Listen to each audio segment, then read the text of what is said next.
You like dogs, right? See me, boy, please. I love dogs. I got my dog. Every time I come on, I see your dog, I want another one. You sweet baby. You know, before I would have been like, you can have that one, but not now. This dog is awesome. You leave this dog alone, man. No, I mean, this is a podcast. This is a free. This is whatever happens, happens. That's the purpose of a podcast. It's not so structured, people. Podcasts will allow you to be who you are. I'm in Tony's house. The best podcast ever! Welcome to the next episode of Wide Open. I'm your host, Tony Gonzalez, and I'm sitting here with a very good friend of mine, somebody who's been somewhat of a role model for me. Super Bowl champion, owns probably and operates 50 businesses, entrepreneur, TV personality, Emmy Award winning, does it all, the great Michael Strahan. Woohoo! Thank you for coming on board with me. You called this Wide Open, right? Yeah, calling it Wide Open. Let's get we wide gonna open. be wide open today. What shouldn't we? Okay, well, let's talk about, I usually talk about how I met the guest. I met you. You probably don't even remember, or maybe you do. I met you at a Pro Bowl. At least this is my memory. Which makes sense. We met over in Hawaii, and I remember at this Pro Bowl, one of the first things that stood out to me, because you were on the NFC side, I was on the AFC side, and there was a little get together, and they wanted everybody to leave the get together on the beach to go to something else, and so they got you to go up in front of everybody to get everybody to go. And you went up there and you're like, hey, ladies and gentlemen, which I would have never have done if somebody would ask me, in front of all our peers, all the all-stars. And you asked everybody, you said, ladies and gentlemen, let's move. And then you started rapping. You broke into a rap. Now, I don't know if you had some Mai Tais at this point or whatever, but what I remember thinking, I was like, oh my God, like this guy's this great football player, but this personality. And this is before you did all the other stuff that we'll transition into. But where does that come from? Like, how do you become so comfortable to get up in front of your peers, which I was intimidated by, I ain't gonna lie. But that's something that was just in you, or was that something you've developed along the way? Man, first of all, I don't remember that. Yeah. I know for sure it wasn't my first Pro Bowl. Uh-huh. The first Pro Bowl, I was like a church mouse. I didn't know what the heck was going on. But the weird thing is, if I have a task and I know I have to get up there and do it, I can do it. And I can be on TV every day and I can do whatever. But I'm so uncomfortable outside of that. Like, if you were to say, oh, go up to that person, and I'd be like, eh. Or if I'm like in the street and somebody goes, Michael, and I'm like kind of keep my head down, hey. Like, I don't know. I don't know how I don't get it. Personally, I'm very confused and conflicted because there are times I do things that I don't understand how I do them, because I know that if I were actually thinking about it, I would never, ever do it. Like, I would never get in front of a group and tell them to move and rap. Mm-hmm. So I don't know what was going through my head at the time. It was a good rap, too. I'm like an introverted I'm an extroverted. No. How is it? I'm an extroverted introvert. Uh-huh. Like, I really am shy. So you get uncomfortable in front of crowds. I get uncomfortable with like compliments. I get very uncomfortable with people like all attention on me. I don't like it. And it's weird because when I was a kid and I was playing football, my first year, I was 7 years old in Fort Bragg, North Carolina. And I was a great player. I mean, I was really such a great player. My first coach, Colonel Hunt or Major Hunt, and his son Howie was on my team, and he told my dad, when your son plays for the Cowboys, I want tickets. 7 years old. And I used to cry the entire game, every game. Cry. Because I would make a tackle. The players would cheer. I mean, in my head, I remember the greatest football play I ever made in my entire career of football was when I was 7 years old. I remember to this day where this kid was running down the left sideline, and I'm starting on the left, and I had to run across field. This kid was going for a touchdown, and I somehow caught him, and the parents are cheering, and I'm crying like a baby who just got a spanking from the doctor when he came out the womb. And they would pull me out and they go, "What's wrong?" And I go, "Nothing, nothing." They put me back in the game and I cried the rest of the game. I did not like crappie. I did not like applause. I didn't like the attention all on me. I loved doing what I was doing, but all the accolades and things that came with it kind of freaked me out. And it's still, to this day, it's the same way. I just found different ways to like cope with it and hide it. And so doing that at the Pro Bowl was kind of, I can do that. But if somebody would have walked up to me right after and did something very connecting, personal, I probably would have been more uncomfortable with that than I would have been in front of that crowd of people doing what I did. That's I've known you for so long, and I see you. I can tell when we're out in public and people come up to you. I can tell you're a little uncomfortable at times, but I didn't know that when you get up in front of a crowd like that, like I guess I can manage it. You can manage it. I can manage it. And one thing that, doing all the things I do now, a lot of people think, I get so many requests all the time. Well, we would love Michael to host this event. Oh, he'd be a great MC. He'd be a great MC. I say no to almost all of it. Because I know when I get there, I will be so terrified to get in front of that group of people and like try to get them to pay attention and get them through a program. It terrifies me.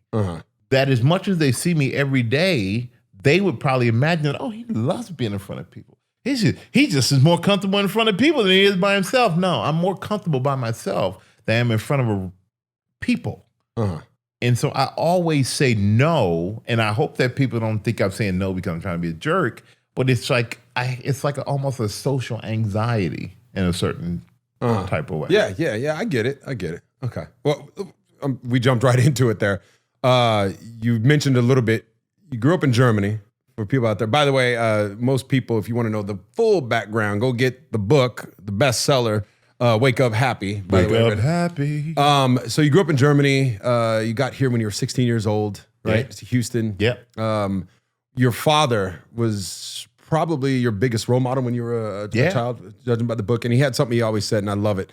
He said, when, not if.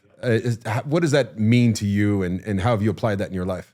Well, my dad, I didn't realize it. I truly did not realize what my dad was doing or saying until I was in my 30s. And really at the mid-30s, like when we won the Super Bowl, it kind of hit me.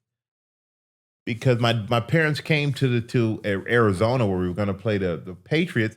And my dad said, you guys have already won the game. You just got to go through the formalities of the game. And I'm like, dude, first of all, you were a high school football player who caught an interception, and you all remember hearing the coach say dig. So you were actually digging, but he was running in place. My dad was like high kneeing in place. That was him digging. So I'm like, you basically weren't a good football player. So here we are playing a team that's undefeated, and you're talking to me about like, oh, you've already won the game. I said, this team has beaten everybody. And I've watched the film. This team has killed everybody. And my dad has always been like one of very positive energy. It's like, if you believe it, it's going to happen. And he always said when. And as an adult, I realized, God, my dad always said when. He never said if to me. Because when means it's going to happen. It may not happen on your time. Me, oh, I want this. I want to buy this. And I want to make this much money. I want to have this career. It may not happen when you want it. But if you have the focus of when, it at least will guide you through the right channels to make it happen. You're going to push. But if you're if makes you get to a hard point and go, oh, this may not happen. If it happens. If means doubt. When does not mean doubt. When means it will happen. If means it may not happen. My dad always operated off when. So for me, I appreciated it because later on I realized Dad never doubted me. Dad never allowed me to doubt myself. And he always said when. So even when times were dark or bleak or may not look like it was going to happen, it was going to happen. Just a matter of time. In my life now, I apply it to, oh, yeah, I want to do that, or I want that. I wanted to make this happen. It happens. It's a matter of time, because when it happens, it's going to happen. I never doubt that if I really want something, I can't make it happen. I never say if. Yeah. So let's go to the big thing that I talk about that I struggled with a little bit was transitioning. People, if they want to know about your career, they can go look that up. I want to talk about how you were able, it seemed like it was so fluid and so easy. Was it because of that mindset that you were able to People say the same thing about you. No, they don't. What do you mean? Yeah, they do. They do. When you retired and you're on CBS and you're doing your thing, and it's like, oh, Tony's great at this.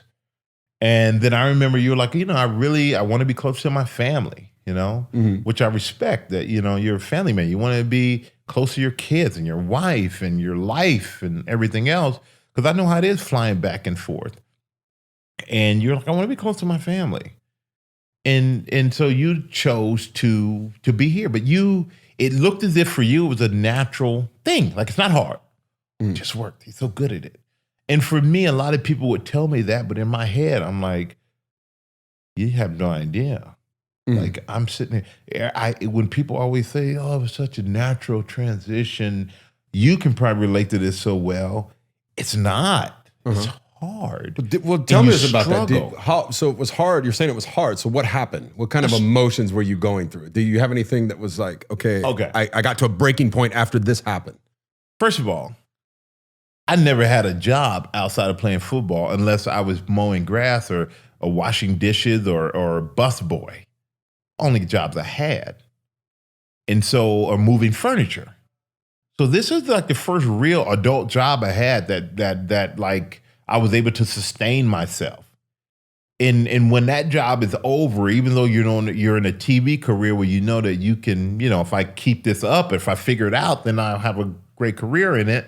It's still scary because I've never had to venture out of my comfort level. So, the Giants offered for me to come back and for another year because Osi Umenyiora got hurt in training camp. And I thought about it. They were going to up my salary and, double it up. And this was like, in 2000 something, it was going to like $9 million. And for a long time, I'd made a lot of money playing, and so it wasn't about the money. I literally thought about the money, don't get me wrong. But I also thought that, the football season ended in a perfect way. We won a Super Bowl for a team nobody expected. Go out on top and people always remember you for that.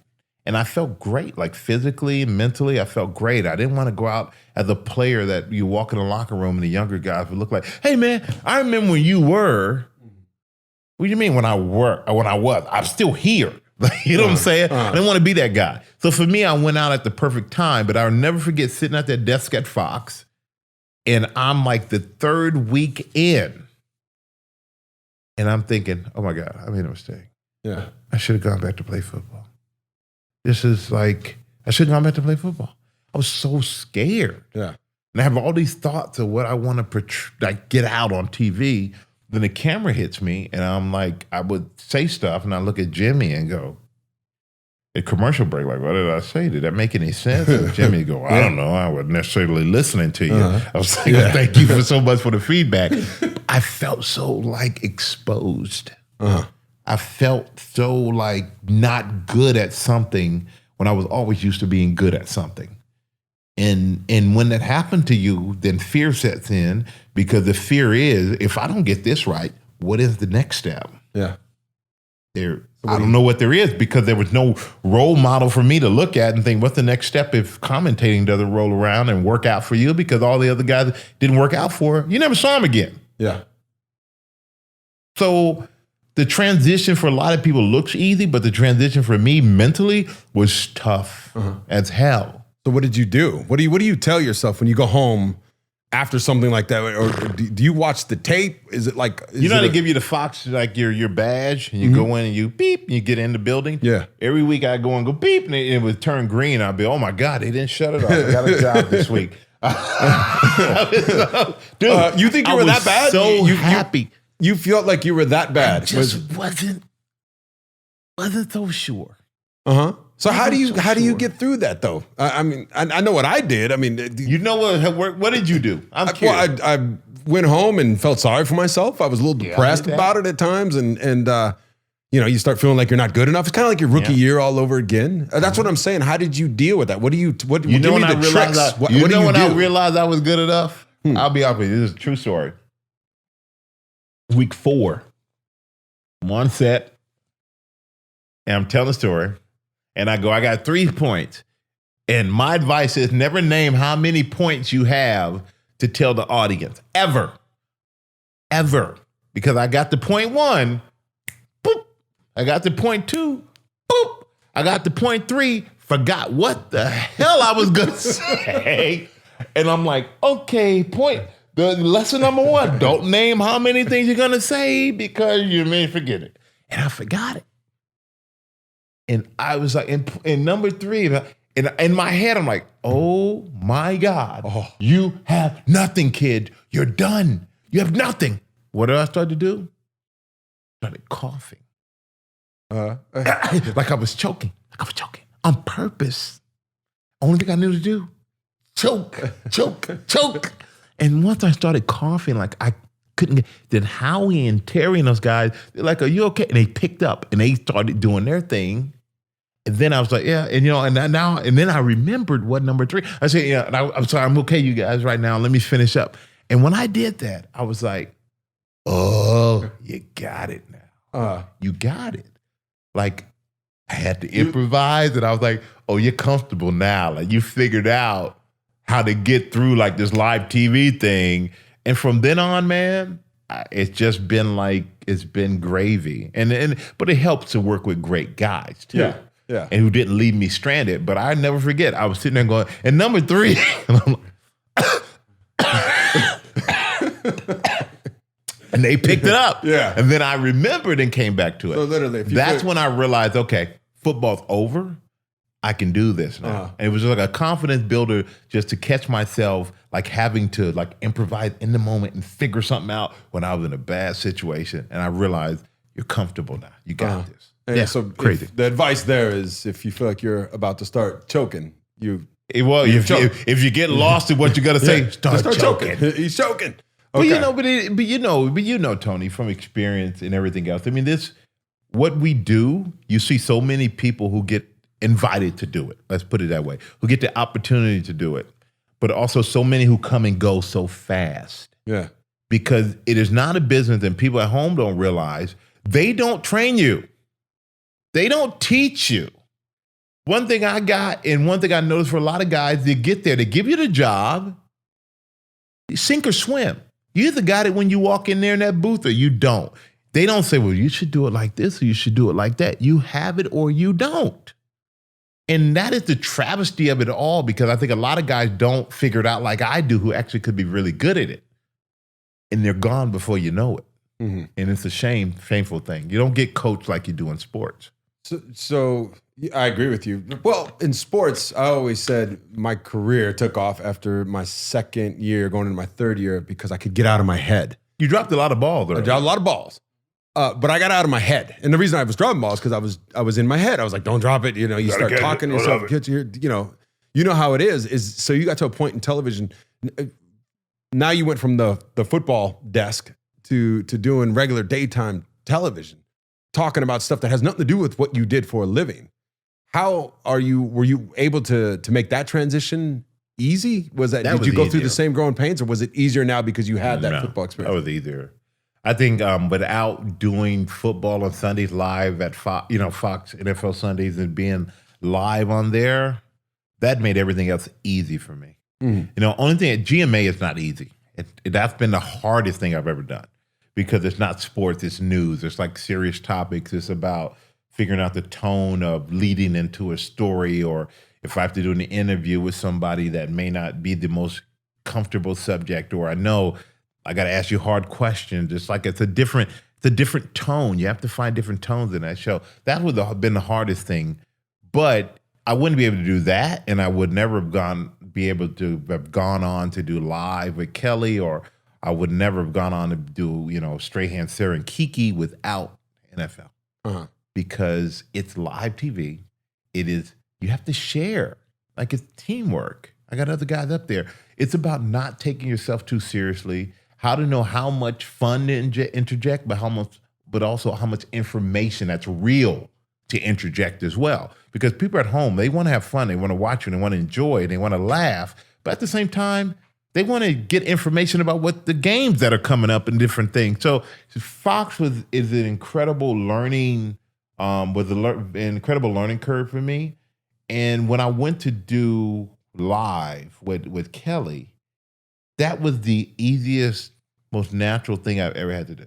Because I basically showed up and it's a personality-driven show. And I never thought I was going to get the job anyway. What do I have to lose? So I would get there and act a fool. Like, do you think that helped you? Do you think absolutely. that helps? So you know how I got that job? I got the job because Channing Tatum came on. And Channing came on to talk about Magic Mike. Yeah. And the night, and they were talking about, after the first, he was coming on the next day. So I'm in the meeting, after the show, when the producer comes in, he goes, well, Channing Tatum's coming on. I was like, oh, yeah, no, Magic Mike. And I'm like, oh, yeah, it's great. I said, that's a joke. They used to call me Magic Mike in college. I'm the original Magic Mike. Just joking. Just literally joking. And I said, I should walk out there and rip off my pants. And they're like, well, would you do it? And I'm like, yeah, of course. I'm just talking crap. Of course, we're athletes. We think we can do everything. Yeah.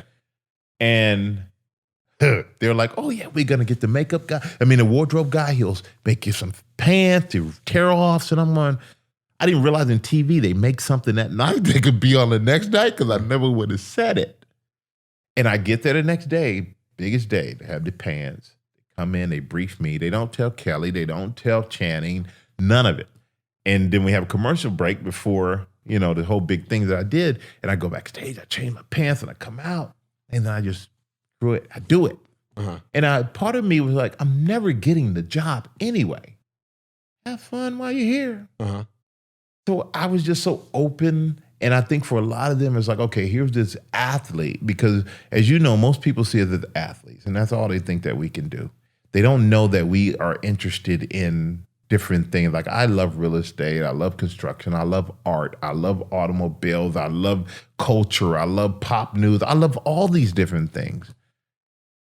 And people think that we just, like me, football player, me run into people. Like that's all we do. And we're not. We are human beings and we're very diverse. So I went on that show and kind of said, hey, I'm interested in a lot of different things. I'm just going to go put it on the line. I'm not even running for this job because there are so many other people who've been in this business before who they'd rather have over me with a name recognition in television that I don't give a damn. There's got to be something to say that the point when you get to that point where you just don't care about the outcome, that's where you can be at your best. And do you think that's how, that sounds like that's what you're saying right there. It's a freedom. It's a freedom. And it would be nice to figure out a way to how to have that. I think for me, because I had no expectations about what was going to come from it, because I truly went into it just to have fun. And it ended up being a great opportunity to learn how daytime television worked. And it gave me an opportunity to move from there to news and from news now to more daytime on top of it. So it was like an incredible lesson on how daytime TV worked. Yeah. Some of your mantras, ownership is power, leading by example. What do you mean by those two? Well, I think, leadership by example, pretty self-explanatory. You can't, like for now, when everyone says, well, you retired from football, you played 15 years, you did this, you that, you're doing all these things. Why don't you retire? Why are you working so hard? Because I have 4 kids, 27, 25, 14-year-old twin girls.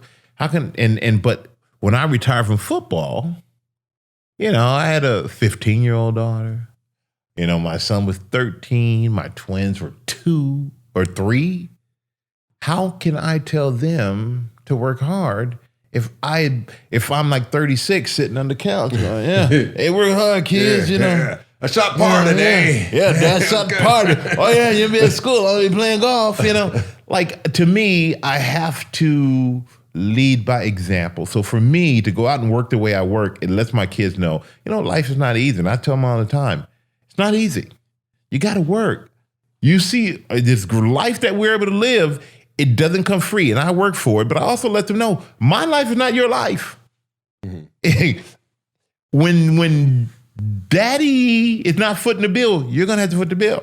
My life is not your life. So don't expect to get or enjoy some of the things that you enjoy with me, because when you're not with me, it's not going to be that way.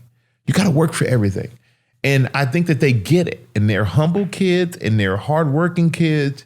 And that's the thing that I love the most, is that they're hardworking, respectful, and humble. And they understand that nothing is free. No one owes you anything, and no one's going to give you anything. You got to work for it. And that's just the way I was brought up. And what was the first one? Ownership is power. Ownership is power. Yeah. Power. I think for me, I look at so many people and things, and you think, man, like I look at your desk here and I go, somebody owns the company that made that desk. I looked at myself as being such a consumer, like a buyer. Buy a watch, buy shoes, buy pants, I buy a shirt, I buy a house, I buy this, I buy that. But how about being the person everyone's buying from? Why not own and have a business that people come to you? That is the way to really sustain, is not just being a consumer. You got to be a provider to the consumer as well. Because we're all consumers. I don't care who you are. Everybody's a consumer. But also be on the other side, the flip side as well. So offset your consuming by production. Like owning your own business, owning your own things. I think you're more motivated when you know that you have more skin in the game. You're more motivated when you know that at the end of the deal, I'm going to benefit the most more than anybody else is going to benefit. Why am I working hard to make somebody else rich? Or why am I working so hard to make somebody else successful when I could work hard like that to make myself successful? Mm-hmm. And so to me, ownership is the key, but ownership also requires a lot of discipline. It requires, if you're going to, for me, it's been about the right partnership. It's been about having somebody who I know has my back and like working and being around the right people in the right environment. Mm-hmm. And so ownership to me is more about power, is more about employing people. And that is the crazy thing, is that I really sit here and think to myself, man, I could have retired a long time ago. I don't have to do any of this. But I love the fact that I have people who depend on me, that I employ people. And we employ people in multiple ways, through SMAC, through our production company, through our management company, through our production company, through MSX and Collection, which is our clothing company. So how do you pick those? Talk about those real quick. I mean, so you said you have the suit company. By the way, that's what the suits we wear on the show. Yeah. You have the socks. You have the underwear. You have luggage. You wear the underwear, by the way? Yeah, I do. I do. Okay. I do. I'm just trying to find out if my name is. I wear everything. It's free. So just give it for free. If it's free, give me 3. That's what I say. It's my favorite word. The F word. It's free. So how do you pick those ownership is power? So how do you come up with these ideas that you're putting out there in the world? Well, of course, Constance Swartz. You know Constance, and our manager, our manager, and my business partner. And Constance is like a savant of some types who will call you in the middle of the night or text you in the middle of the night when she should be sleeping. I just had this idea.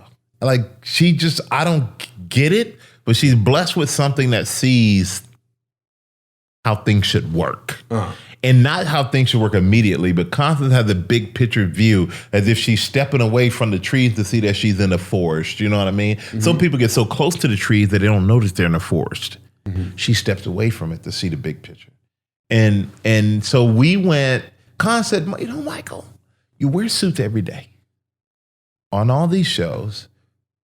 It's organic to you. And I said, I love dressing up. I love wearing suits when I'm on TV. Well, why don't we create a suit company? Because for me, it's a matter of my lifestyle and what I have to do. And also, who's watching me wear these suits? It's all the fathers and all the sons and the mothers and all these people who are the consumer for the most part.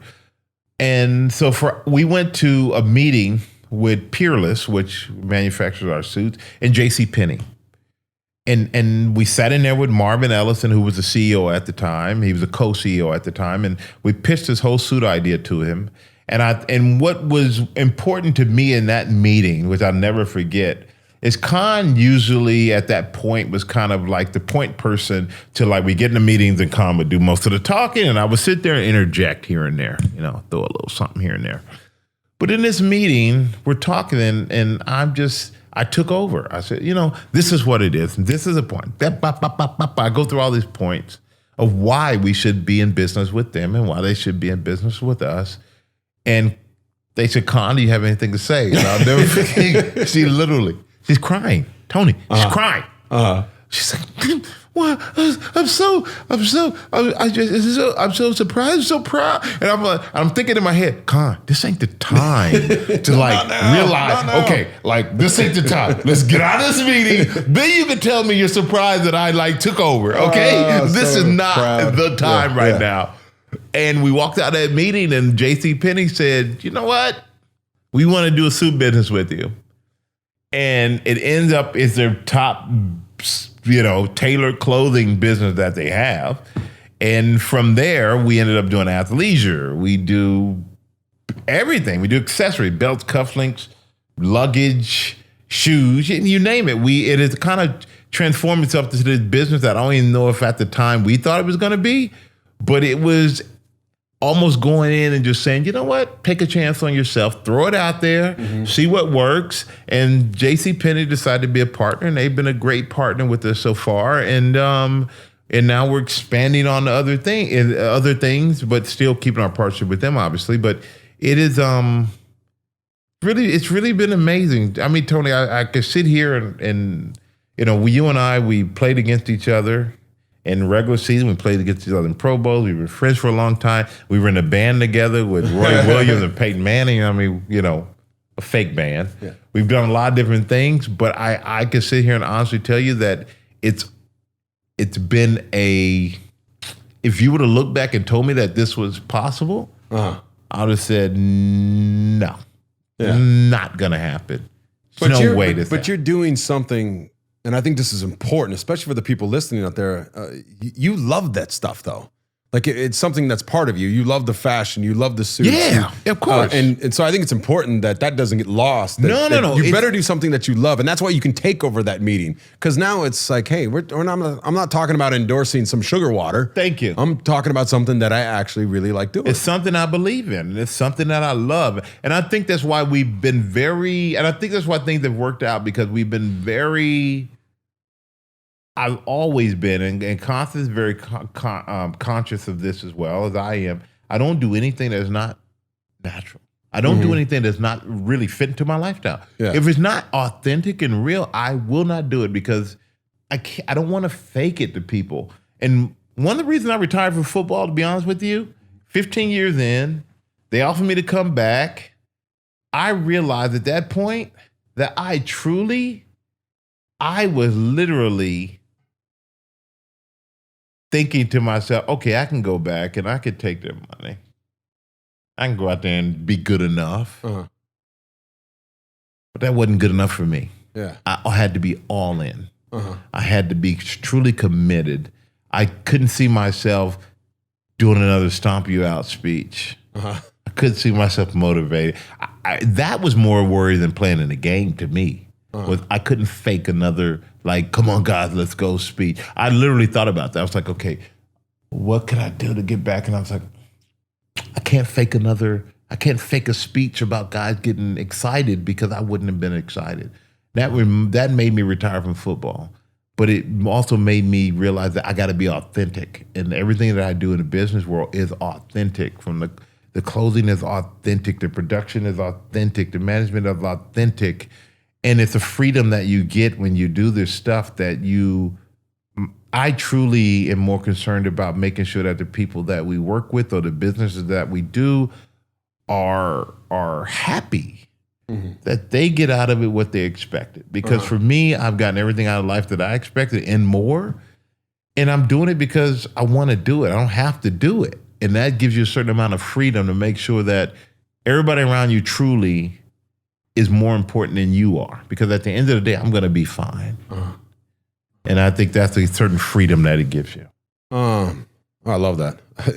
I love how you can stay out of your head though when you're doing it. Like maybe before, but as soon as it's go time, It's kind of like it's what makes a great football player. It's what makes a great broadcaster. What I've learned, what has took me a while to learn is that you got to just go. You got to just let it go and just be free and not worried about the outcome. And one thing I know about you, which I've loved, because I've seen the evolutions, working with you at Fox and doing the pregame show, since you come in and take over for Jimmy after the show, and you're with us the whole day. And it's the hardest thing for guys to figure out, because for me it took me a while. In that, okay, we have such big personalities on our show. And in the same way, it applies to GMA with Robin and George. It applies, with Sara and Keke. You have such big personalities. And on Fox, especially with Terry and Howie and Kurt and Jimmy when he's there, and myself. But you come in and you figure out what your lane is. You can have as big of a personality, but everybody's different still. So I come in and I had to figure out how to fit between Terry's goofiness, but he still gives you information, but he's talking about farm animals all the time. Like, what the hell does that have to do with football? I don't know, but it works. Yeah. That's Terry. And I get asked more about, is Terry Bradshaw as fun and goofy as he is on that show, and I get asked about anybody else. Yeah, it's crazy. To Howie, who is buttoned up Howie, who gives you the information straight, and you got 1,000 notes in front of him, but yet who's the most loyal, coolest individual to hang out with. And Jimmy, who is like, he used to be the coach that everybody feared. And they feared him when he first got there. Howie and Terry feared him. To now, the guy, if you want to go pop a beer, he's the first guy you call. He's the funnest guy. But I had to figure out how I fit into that by the way that they delivered what we were delivering. And once I found my lane, it became like fun and cool and easy. And for you, I've seen you come in, and when Jimmy leaves, you come in, you do your thing, and you found your lane. Yeah, a lot faster than I found my lane. Mm-hmm. And in life, it's kind of like the same thing. We all aren't going to be plugged into a job, and you look and you think, I got to fit into this box because that's how that person is, and that's how that person is. No, you got to figure out how what you do works with the team and the group. And that's what Fox has taught me, and that has transferred over to GMA, it's transferred over to Strahan, Sara, and Keke, it's transferred over to even like $100,000 pyramid. Even though I am the host of the show, I still have to work within a team. I mean, I got people upstairs who have a certain expectation. I have guests who, celebrity guests who have an expectation, but my biggest concern is always the players, the contestants. Because this is real money for real people, and to make sure that they're comfortable. So you just find your rhythm in everything that you do. Mm-hmm. And I love the fact that you came in and you found your rhythm like that in the toughest show to even have them let somebody be a part of. Because generally, I think if it weren't you, they would have said, Jimmy leaves, and after the pregame show, it's fine. We'll just do it with 4 people at the desk. So it's a compliment to you that they're comfortable enough to let you in, and that the guys love being there, because you always say some weird word that we don't know what the hell the meaning is. Well, especially Bradshaw. Bradshaw got to look it up. Yeah. Terry, you'll say some word and be like, Terry, spell it. He'll like, plethora. Everybody knows what plethora means, right? Nefarious. That's a good word. He messed around and said a word there. You said plethora the other day? Yeah. And he messed around and said, I forget what word Howie said, and then Terry used it. And then Terry said, well, spell it. And then he go, well, don't spell it, because he realized he couldn't spell it.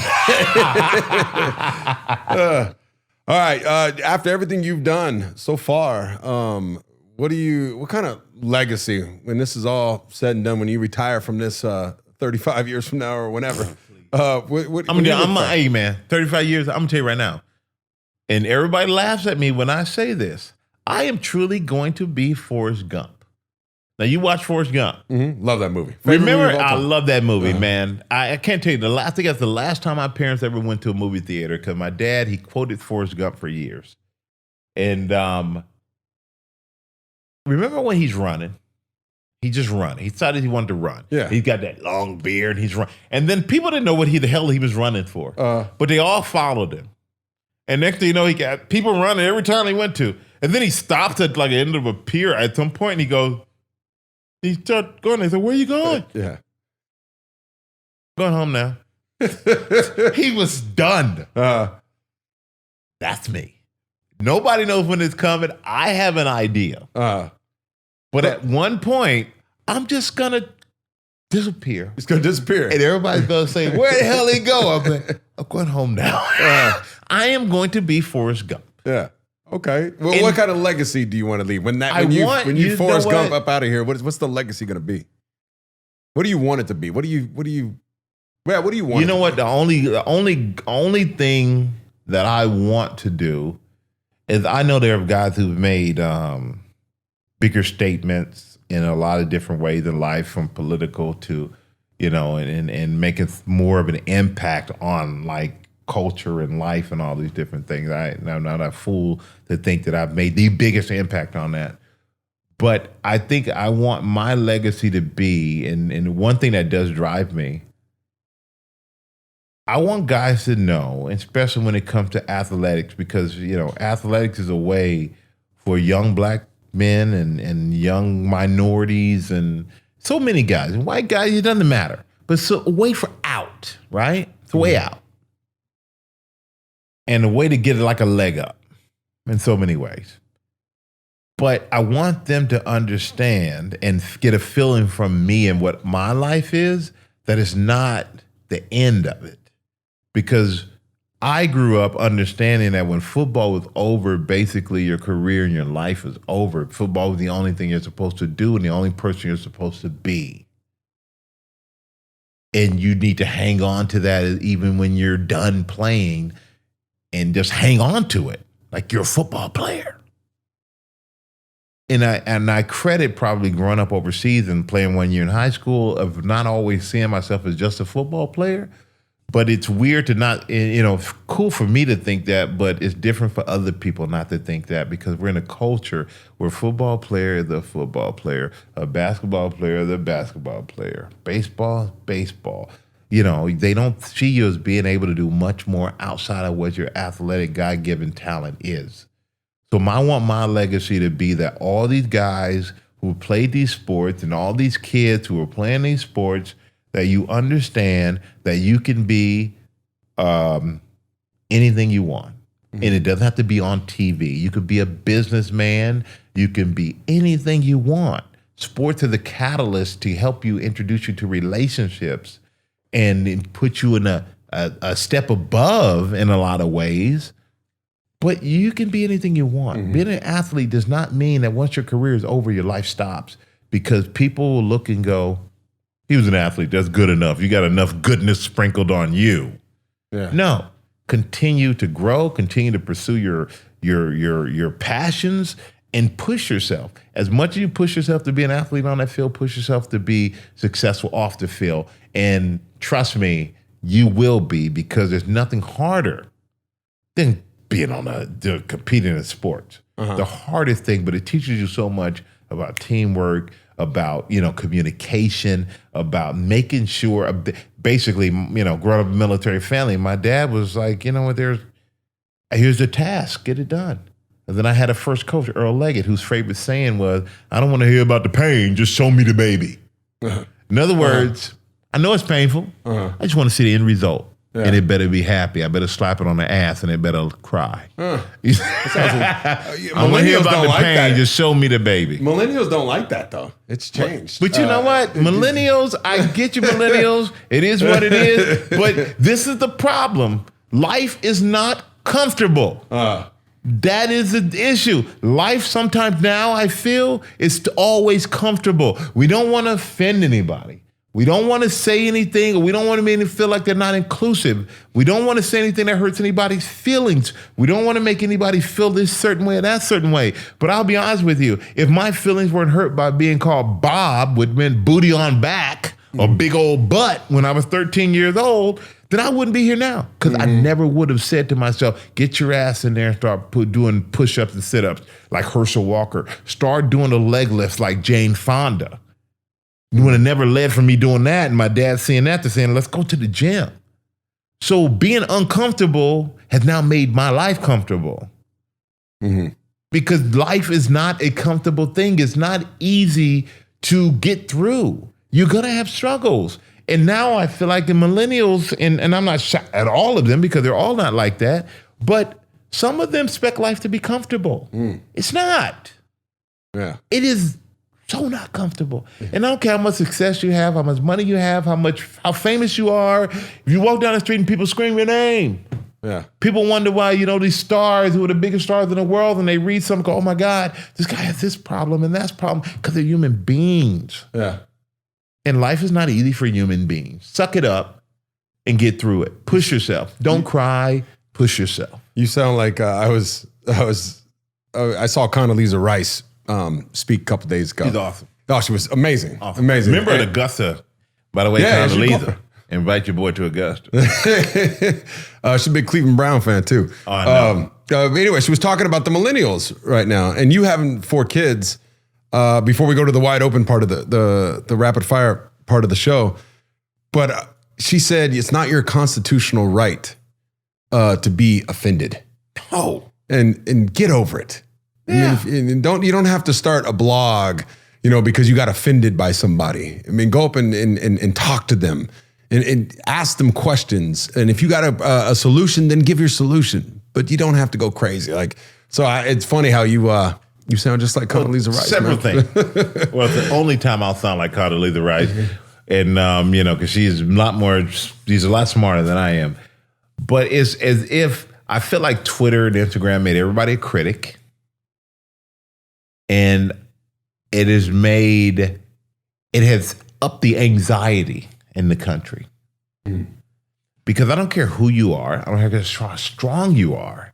I don't care how good of a job you think you're doing. Somebody's not pleased with it. And then when they post something, you can have 1,000 great comments. You one bad one, it affects you.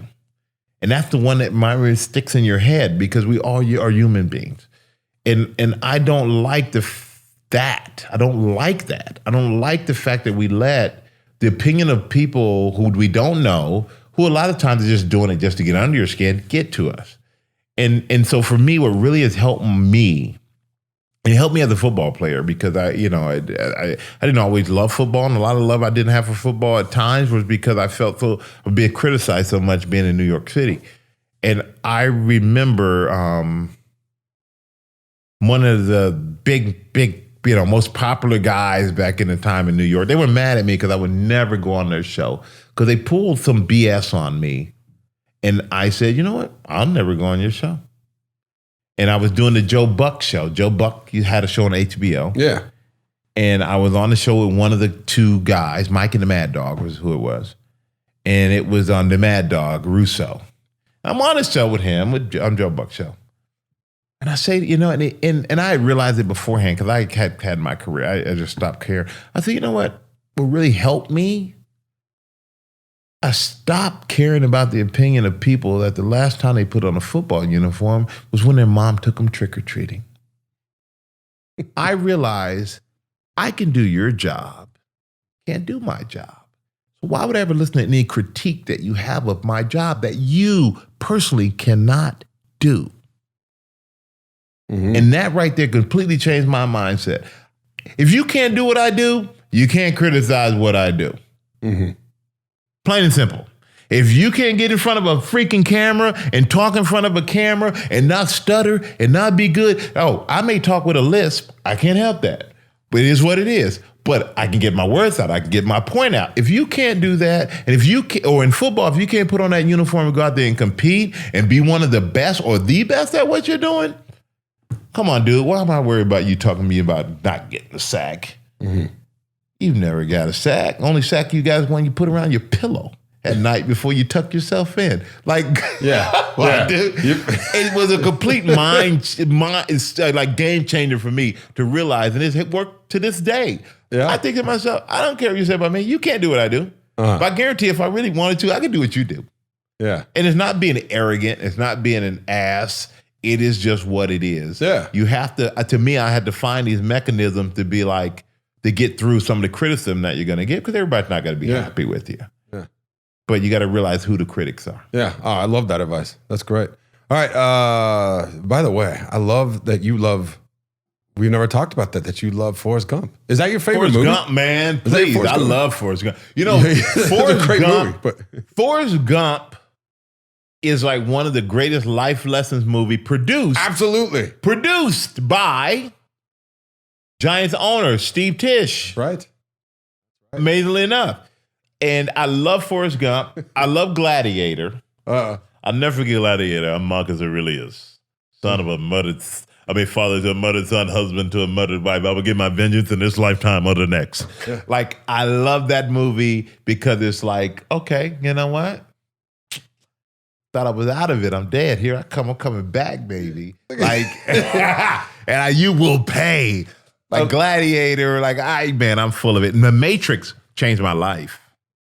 Well, that's a great movie too. Changed my life. Yeah, you are the one. He just doesn't believe. I tell my son this all the time. I'm like, come on, when are you going to realize it? You have it.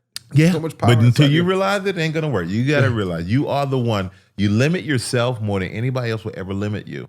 You doubt yourself more than anybody else would ever doubt you. That's what I found out playing football. I get in the games and I go, good enough on TV. Am I good enough? Can I do this? And I found nobody else. I'm doubting myself more than anybody else will ever will doubt me. I got to find confidence within myself. Mm-hmm. And once you do, sky's the limit. You know, my best nugget from Forrest Gump was when he's running, when you're talking about the running scene, and and that guy's running with him. He goes, hey, you got any advice for me? And he's got that yellow t-shirt. Yep. And he goes, whoa, you just ran through a big pile of dog shit. And he says, it happens, right? And shit happens. And I love that. That advice changed my life right there. Shit happens. It's true. Shit happens. And I don't let anything stress me now. I really don't. Because I don't look at anything as a problem. I look at something, okay, if something comes up and it's not ideal, I look at it, how do I find a solution to this? I've turned things like that into a game.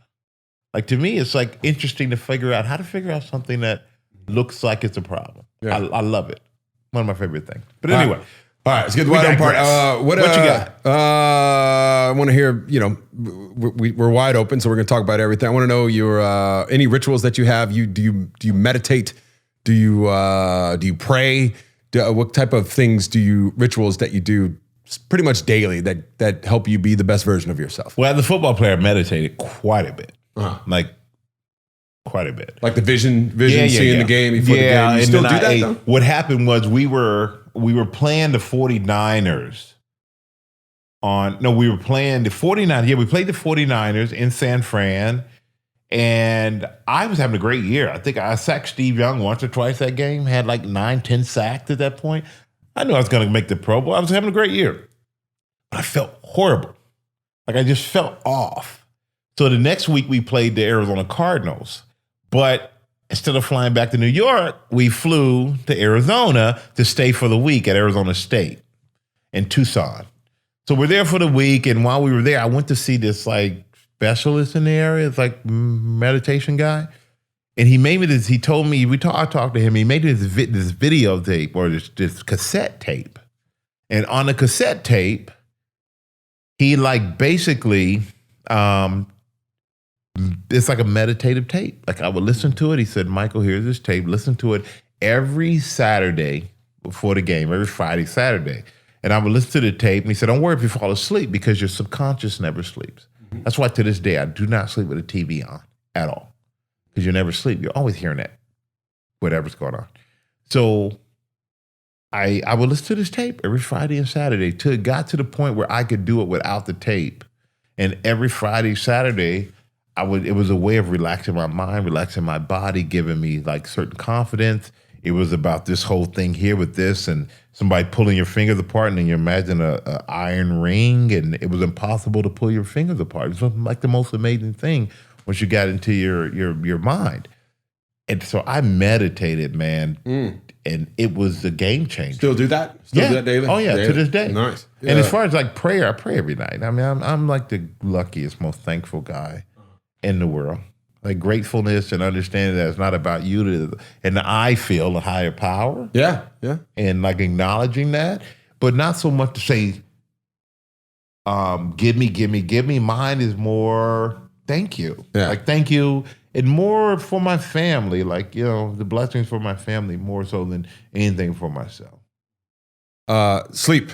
Speaking of that, are you a big sleeper? Do you try to get 7, 8, 9 hours a night? Now I do. I used to not always be a big sleeper. I had to burn that candle on both ends, man. Back in my single days, you know. But there were times when if I would get 4 or 5 hours, I could function on 4 or 5 hours for quite a while, but then I would crash, or I would last that period of time, and then on my way to LA to do the football show, I'd crash on the plane. That was like my, you know, Friday's like my save up day, but now I'm more disciplined. And when you have a schedule that you're up at 5 every morning and you work until noon and you're constantly in front of a camera, and, you know, it takes a lot, because for me, it's not like I'm doing GMA only. Like I'm doing, when I'm doing the show with Sara and Keke, I take a selfie with everybody in the audience. Like to me, it's like I have to give so much. And a lot of these shows you go and you sit in the audience, and the hosts, they don't acknowledge the audience. They don't talk to the audience. They never get close to the audience, because I think the audience, or a lot of people, they just feel like they're here to see us. Like, I don't need to go out there. For me, I'm so grateful that you're here to see us, that I want you to have the best experience possible. I want you to have a very personal experience. So when I'm there at 5 in the morning until noon, 7 hours of constantly giving of yourself, I'm exhausted. Yeah. But if I get home, it's hard to take a nap, because then I feel like I won't sleep. Yeah. So I literally get home. Most of the time, I go straight to the gym, work with the trainer for an hour or so, come home, shower, kind of go through the rest of my day, and then I'm in bed by 8:30. The greatest gift ever is sleep. Yeah. And the greatest gift ever is to do early news shows, because I tell everybody, I can't do it. I got a late night. I got an early morning. I can't have dinner. I got an early morning. Yeah. It's a great excuse to get out of a lot of stuff. Well, you already covered. You said you work out for about an hour. Real quickly, what do you do? Are you doing free weights? Are you doing body? I know your workout, man. I'm kind of jealous of you, but I do a lot of free weights. I do a lot of everything. I run around literally. My trainer's like, I'm trying to get you back on the field, and I'm not getting back on the field. But I do stuff now that I never did when I was playing. But at the same time, I feel better now than I did when I was playing. So as far as...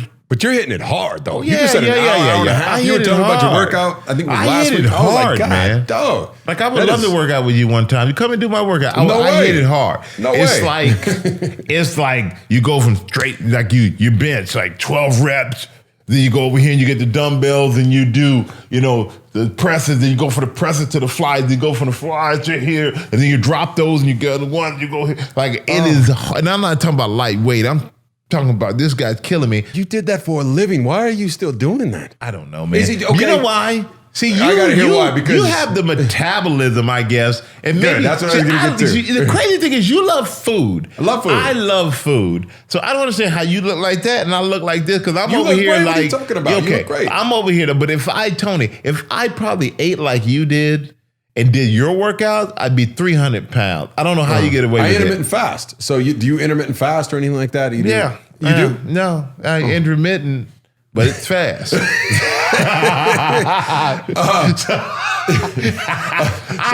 I don't mind that. Like, a fasted cardio, what they call it, fasted cardio, where you work out, you do cardio before you eat in the morning and all that stuff. Like, I'm committed to doing that stuff. Yeah. You're a big workout guy. Right? I'm a big workout guy. Yeah. I feel like if I did not lift like weights, it just would not feel, it just wouldn't feel right. And I'm also afraid of somebody looking on TV and looking at me and be like, man, damn, he just gave up. he just said, screw it. He's just gonna eat and drink and do what he's gonna do. I feel very conscious of that, because there are guys that I look at on TV and I'm like, he just said, fuck it. So you're right. I have genetics. My mother, she looks like Tina Turner body. Exactly. And that's who she amazing. is. So, but for you though, if you didn't do anything, you probably would. You think you'd weigh 280? That's This the is heaviest what you I ever think were, would right? happen. I was just talking about this morning, as a matter of fact. I think I would get skinny, but then I would probably have a dad bod by the end of the day. I think I'd go from just like no cut, no veins, no nothing. I would look skinny. You go, oh, he lost weight. But then eventually it'd be like, beep. Supplements, any type of thing that you I drink that you protein. do. I drink protein shakes, and I do that. take but multivitamins, you take what like ashwagandha herbs, stuff like No, and like you just no. Nothing. I've done quite a bit of different stuff like that, but I'm not consistent. And if you looked at my cabinet, you would see all kinds of stuff. I don't know what half of it is. I haven't taken half of the stuff. But and then I'll take it for like 2 days. Like, oh, feel good. And I forget. So I'm not consistent at all. that. All right. Okay. Final questions. What would be your last meal? Be my last meal. Last meal. Like you could pick anything. I always ask it kind of. But that's what would like- you make healthy? But what would you? I'm be not gonna make a healthy meal No, with my last meal. What bad food, like a Twinkie or a chocolate shake like or a Big Twinkies. Mac or whatever it is? I mean, It's more than one thing, right? what? A last meal is a meal. That's a like- meal. That's why I'm asking it differently now. Okay, first of all, okay, what we're would gonna be do your a last meal. and you can go for it. Now I want All you right, to get okay. filthy. You're gonna bring me a nice pepperoni pizza, okay? I want a nice pepperoni pizza, and then I want you to go down to Shake Shack. I want you to give me a double, okay? And I want you to give me the cheese fries with the bacon. And then after you're done with that, I need you to go to Wendy's. I need you to mess around, get me one of those Frosties at Wendy's. Now, I have not had one of those Popeyes chicken sandwiches, but I need you to walk over to Popeyes, give me one of the chicken sandwiches. Hopefully they're in stock. Now, after that, you need to go to Chick-fil-A because I need to compare if those are both the same thing. And then after that, I would like myself some nice ribs. I need some good ribs and some good baked beans and some potato salad and some coleslaw. Mac and cheese, probably, or something. Mac like and that. cheese, right on point. And I don't know how much of that I'm going to eat, but I'm going to take a lot a of little food. bit of everything. And then when I'm gone, somebody else can finish it. Wow. You see, fast food. I'm not. Hey, man. Just not a big fan. I'm not a big fan of I don't eat a lot of fast food, but if it's my last meal, like now I rarely, if ever, eat fast food. I don't drink carbonated beverages or anything like that. But if it's my last meal, Yeah, last meal. please, Pick what kid, you want. It's your world. send me out. Book recommendations or best book you ever read or something you would recommend to somebody who's wanting Best to level book up. I ever read. Somebody who want to get better. What? Oh God, wake up happy. Wake up. Shameless plug. It's a good book. It's a good book. What are you most afraid of that you're not wide open to doing? What am I most afraid of? That you would be like, I would never do that. Would you bungee jump? I jumped out of a plane last year. No. Was that last year? Okay. Yeah, it was Okay. last year. Last year. And you should have heard him all week. Hold on, I got it. Yeah, please, tell. We do our show on the road, and we're at one of the Fort Benning, Fort Georgia? Benning, right? We're Yeah. at Fort Benning, and they asked everybody what activity do you want to do because they're going to record it and then air it on the show. And so me and Carissa Thompson, They ain't asked us that. they asked you that. No, they they asked didn't. you that. No, and they they said, didn't. what do you want to They- do? And I they said, I did want to not. jump out of a plane. And because I was scared to do it. By the way, it was the best thing I ever did. And I remember I got back and we went to the dinner and I had jumped out of the plane and I'm feeling high. And you were over there, you did that whole little kid stuff. Man, I would have done it if I'd known that I could have. You wouldn't have done it. Tony, You 100%. If you and Carissa, if I had known that you and Carissa were going to do it, I would have done it with you. But I messed around. I was like, oh, you guys did it. Oh, my God, I would have done it with you. And then the guy said, well, we can set it up to do it tomorrow. And I was like, no, I'm good. Yeah, I'm that's what I'm good. saying. I would have done it with I'm you good, I'm good. guys. But by myself? But my dad was a paratrooper.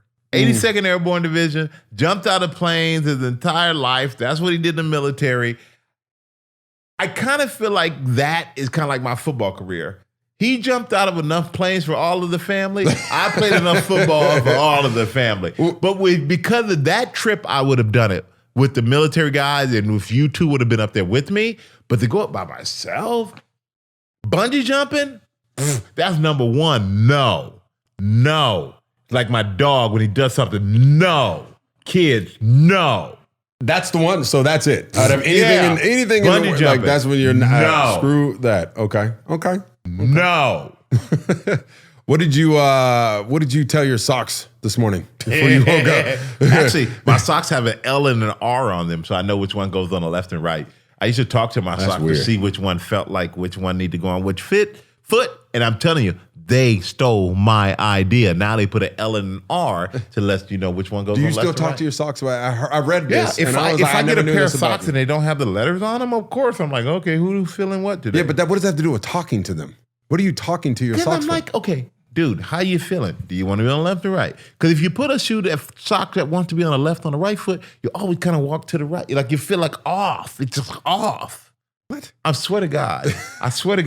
If I look at my socks and one of them does not say, you know how many times I put a sock on my foot and I'm like, nah, you don't want to be there. And I put on the other one because I don't want to be like off. Like I won't be walking straight. I'll be walking like in a right or left. Do you know how weird that sounds? I don't care what people crazy. Tony, I don't care. It's me. It's real. You put on when you look at your socks in the morning tomorrow, you're going to think about it. One of them is going to be feeling just like it needs to be on a certain foot. I'm serious. Okay. I'm not joking. People think I'm crazy, but I'm serious. A certain sock needs to be on a certain foot. And if it didn't, they wouldn't put L and R's on them now. They figured out my system. They stole it. And honestly, I should be getting money for that. But I ain't going to complain. I'm just happy that now I don't have to think about it. They figured it out for me. That's a little Howard Hughes of you, man. That's a little weird. Well, I'm not sitting in a dark room watching movies, pissing in a jar with I don't know. You could be hair. That's Howard Hughes. Well, now that you told me you talked to your socks, if I hear this 5 years from now, he had some other. Hopefully, it doesn't get any deeper than that. How about that? Okay. Final question. What's one area of your life that you'd like to improve in that you're wide open to learning more about? Oh, man. Damn you. I think at a certain age, you do get stubborn and you start to think that, I've learned all I need to learn. I've had the friends I need to have. Like my life and my experience is going to be what they are from here on.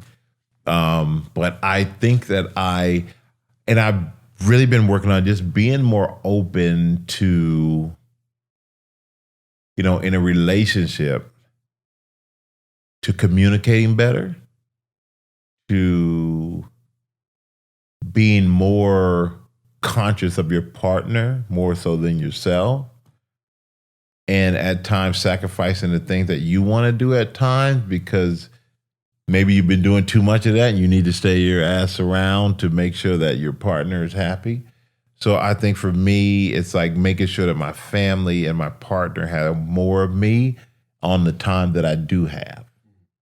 And so that has been something that's actually been great, man. And I love doing it. I just, it's something I've been working on.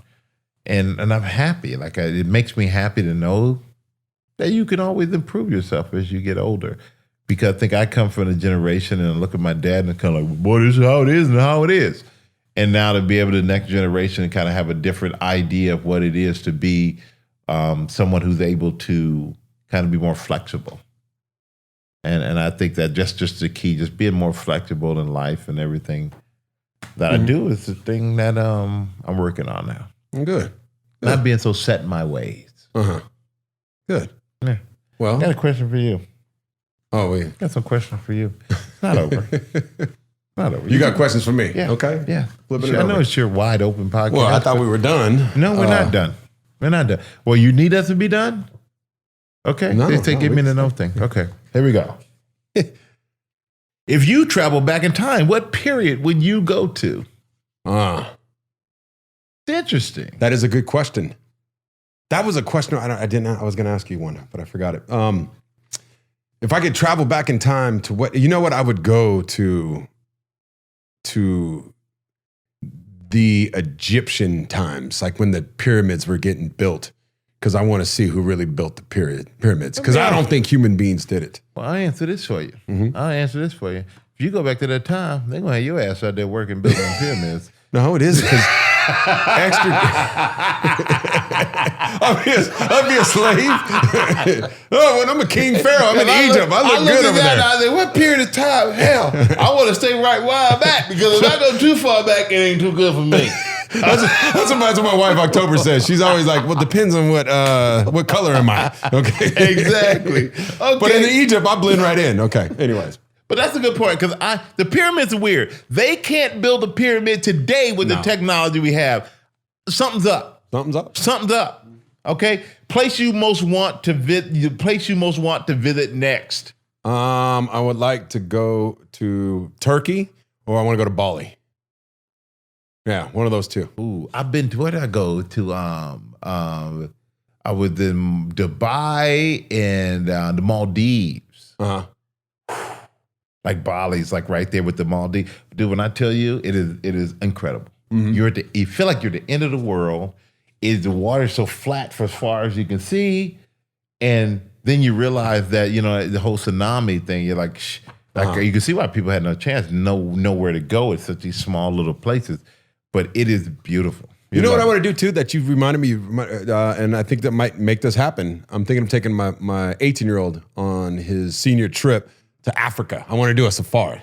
And you've done the safari. Best trip I've ever done. Best trip you ever done? Yeah, I've done it several times, and I was just my son. He just turned 25. We were at dinner the other day, and we're talking about trips because every year we do a trip with the kids. And we said, well, you know what? We should go back to Africa. And he was like, be incredible. Because I literally was worried about, he's 25, his sister's 27, the twins they were like a year younger or 2 years younger, and the twins were like 12 or 13 at the time. So the kids had to be old enough. And I thought they would get on safari, you go on a morning ride and an afternoon ride, and then sometimes you go on a nighttime ride. And I thought they would be bored. I'm like, oh my God, they're gonna do a ride and they're gonna wanna come back and be like, oh, I don't wanna go on the next ride. Every single ride, even the last day, we were leaving like noon. They were like, oh, we got time for another morning ride if anybody wants to do it. Everybody raised their hands. It is the most incredible thing in life you'll ever see. And I just had a friend who came back the other day and said, I've never been, and he said it was the most incredible trip I've ever taken. He went with he's married with a new kid. His ex-wife is married with another kid. He and the ex-wife went with the kid they had together because they promised him they would. And it was the absolute best trip he ever had in his life. Yeah. It is, I can't describe it. I can't describe it. You just have to see for yourself. Yeah. You will not be disappointed. If you need any help, let me know. And who inspires you? Who inspires me? Wow. Anybody out there? Yeah, I get my inspiration from books. So right now I'm reading a book by Richard Rohr, who's a father. I had heard him on Oprah's, one of her podcasts. Geez. But I got to pick somebody in my life. I would probably pick my mother. I know that's mama's boy stuff, but my mom is so strong. She's so happy all the time. I gotta say, you got the happiest mama around. Yeah, she's always showing up in a good mood, and she always was taking people in, and I try to do that in my own life. So I guess in my own life, it would be my mother. How often is it healthy to cry? When was the last time you cried? Today. Really? Like a little teary. You know I was coming to the house. Nah, I knew you was coming over.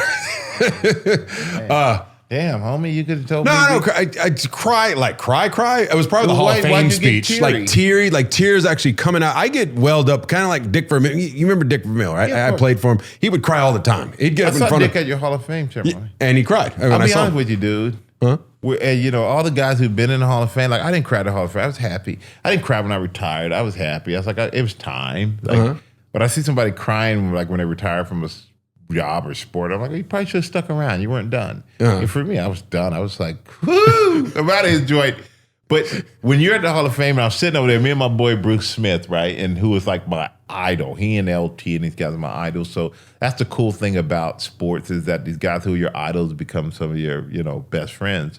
And I'm sitting there with Bruce, and Bruce brings his own bottle of Camus wine, so they got that bad liquor in the back. Bruce and I are drinking Camus. On stage, you guys were drinking that? What do you Really? think? Absolutely. So we're drinking Camus, watching you, and all the guys. It's funny because you can't hear them go, okay, he looks like a crier. You know, they got bets going on, by the way. Really? Who's gonna cry? How long? I had no idea about this stuff. This is inside information. Oh, you got little side Did they think bets. I was gonna cry? Did they think I was gonna cry? We didn't know. We didn't. But we were quite surprised that, guys like, oh, he's leaking. He's leaking. It is like the funnest thing to sit back and like watch guys and just hear the commentary from all these guys who used to be in the locker room talking smack. But you cried today for what? You got teared up for what? Well, I was watching maybe I'll plug it. They're doing a football life on me. You've had the football life? I think I've seen yours. And by the way, and so they sent me the link to check it out before it went live. And so I was watching that with my whole family. And of course, and I still haven't seen my Hall of Fame speech. And at the end of my Hall of Fame speech, I wrote a letter to my kids. Yeah. And so they showed that in a football life of me. They ended it that way, of me giving that letter, reading that letter to my kids. And I'm crying on stage. So I'm watching myself cry, but now I got to see their faces because they showed their faces while I was reading the letter. And I saw my oldest 18-year-old, he was crying when I was talking to him. Nico. Yeah, he was crying when I was speaking to him. I guess, he was when I saw him there. And so when I saw that, it made me tear up a little bit. Yeah. But so it was... That should make you cry, honestly. Yeah, seeing your 18-year-old, your boy, I'm glad he was touched. I'm glad he was listening. Sometimes, when you're raising a kid, sometimes you kind of you're living with them every day and everything they're going throughout their whole life.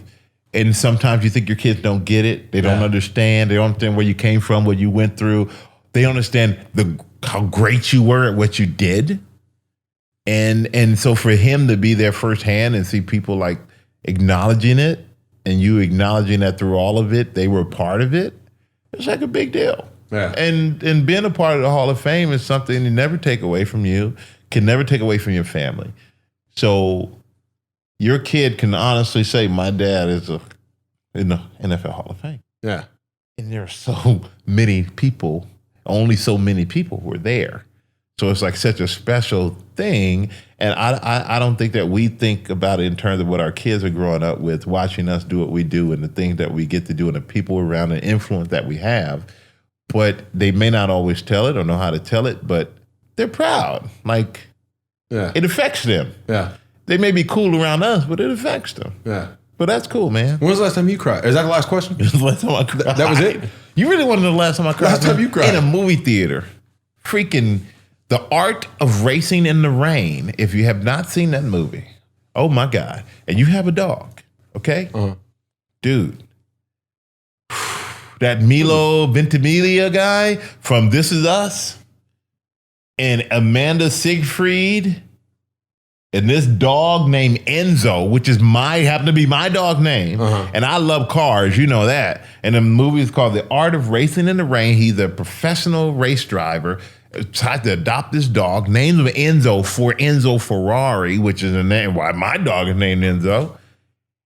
And you go through this movie through the eyes of the dog, and the voice is voiced over by Kevin Costner. And not only they did, it's like a movie, so the people are involved, but they also see it from the dog point of view, and Kevin Costner is doing the voice. First time I look over, and Kayla's like, she's like, yeah, all right. And I wanna wipe some tears.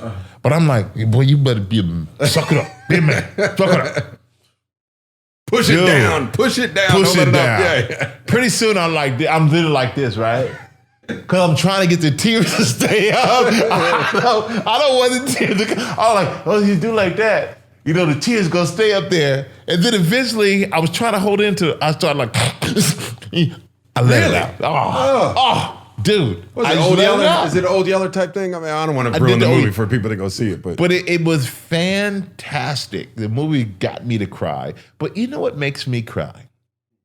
Any of these movies where, like, the kid does something great and the parents are proud of them, or like even Babe made me cry because the pig went and won that show, and then the pig is like to the guy who owned him and the own babe, and the guy was like, "That'll do, pig.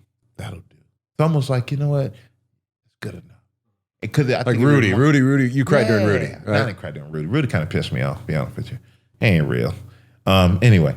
all the movies that ever made me cry. I'm trying to think. Rudy didn't piss. The guy gets in the game and does great stuff. Oh, Rudy. Come on, man. He finally achieved his dream. I would have lit Rudy's ass up. Okay? Rudy, come on, man. Come on. You know what's funny? So I was at Cal, and one of the coaches was on the staff when he was at Notre Dame, when Rudy was there. And Rudy had just came out. This is back when in 95 or 96. And I go, hey, what'd you think of Rudy? Or something like, he's a fucking asshole. Like that. I'm like, damn. One of them old crusty coaches. And I'm like, Rudy? And I'm like, what happened, Rudy? And they're all, he used to ruin the drills. He always went hard. Anyway, by the way, in football terms, you don't want the guy going hard on scout team. Yeah, but Rudy didn't make me cry. Rudy kind of pissed me off because I was like, that's bullshit. I'm not believing in Rudy. But it's like Babe and any of these movies where somebody has a fall, they fall and they have to make a comeback. Anytime the comeback to grace, so the comeback to prove people wrong, always for some reason gets me misty and teary. And I don't know, maybe in some weird way I relate it to my life of always having, in some ways you feel like a lot of people don't believe in you and you have to prove them wrong. But yeah, man, that always gets me. But The Art of Racing in the Rain was my last good cry. Oh, you want this to be the last one? Is that it? Yeah, keep going. Let me see. I already know the LA or New York. You're gonna pick LA. Mm-hmm. Cake or pie? Pie with ice cream, with vanilla ice cream.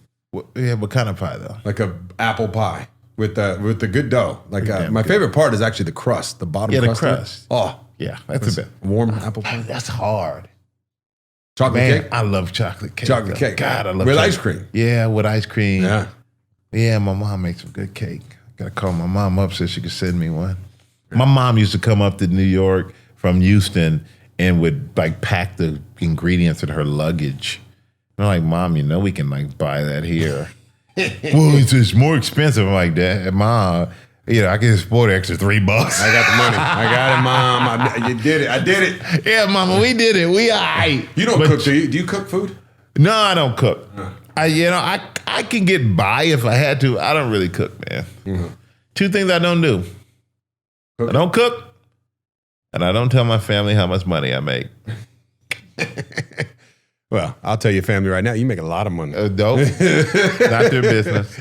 The more they know, the more dangerous they are. Michael Strahan, thank you. That was truly wide open. I appreciate Tony you Gonzalez, wide open, baby. If you're not listening, or if you are listening, then make sure you tell somebody else to listen. The man is the bomb, and he's wide open. That sounded weird. That was good. That was good. Let's go cry. I feel like crying.